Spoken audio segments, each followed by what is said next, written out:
Il y a évidemment la question centrale de l'électricité. Sur les règles européennes du prix de l'électricité lié au prix du gaz, vous estimez qu'il y a une urgence à en sortir. Jean-Luc Mélenchon s'est félicité hier sur les réseaux sociaux de votre position, qu'il a perçue comme étant un appel à la désobéissance européenne. Il vous a lancé un bienvenue au club. Marlex Mélenchon, même combat.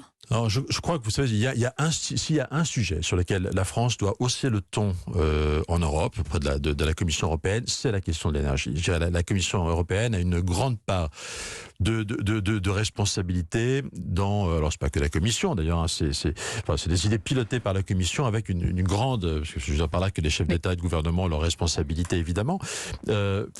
Oui, mais la Commission elle-même veut une réforme. La France elle-même parle d'une grande réforme. Sur l'abandon du nucléaire, sur le projet de démantèlement d'EDF. Monsieur Marlex, oui, mais vous avez entendu les déclarations de Bruno Le Maire à ce sujet, ça va dans votre sens. La réforme sur ces sujets-là, sur le prix de l'électricité et du gaz, est voulue, elle est souhaitée. Pour répondre d'abord à votre question, je pense que de manière générale, dans les mois, les années qui viennent, il faudra que la France tape du poing en Europe pour dire que notamment la question du démantèlement d'EDF, qui est une obsession de la Commission européenne, c'est une folie. Ça n'est pas possible et la France doit dire non, un point c'est tout. Le mécanisme de l'Arenh est un mécanisme qui a fait des fortunes privées sur le dos des Français, sur le dos d'EDF pour un service qui aujourd'hui est inexistant puisque certains des opérateurs alternatifs renvoient leurs clients à EDF. Donc tout ça est un échec lamentable. Tout ça nous a rendu dépendants du gaz russe. Donc la France a les moyens de taper du poing sur la table sur ce sujet-là. S'il y a un sujet sur lequel on doit vraiment exprimer notre mécontentement et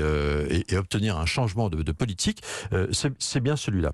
Deuxième question beaucoup plus conjoncturelle, il y a la question du tarif de l'électricité aujourd'hui qui explose pour nos entreprises, qui est insoutenable pour nos entreprises qui ont des factures multipliées par 7, 8, 9 selon leur capacité de négociation.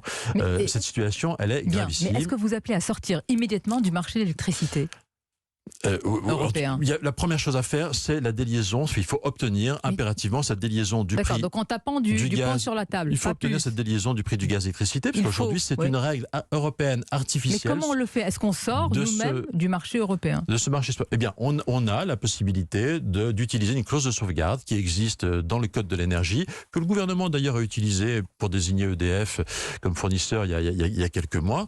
On peut très bien l'utiliser pour dire stop. En réalité, le gouvernement, il est gêné aujourd'hui par quoi? Il est freiné par quoi? Par le fait que nous ne sommes plus autonomes. On y revient. On n'est plus indépendant en matière de production d'électricité et on a besoin d'importer à peu près 20% d'électricité. Une fois encore, c'est une conséquence de cet affaiblissement.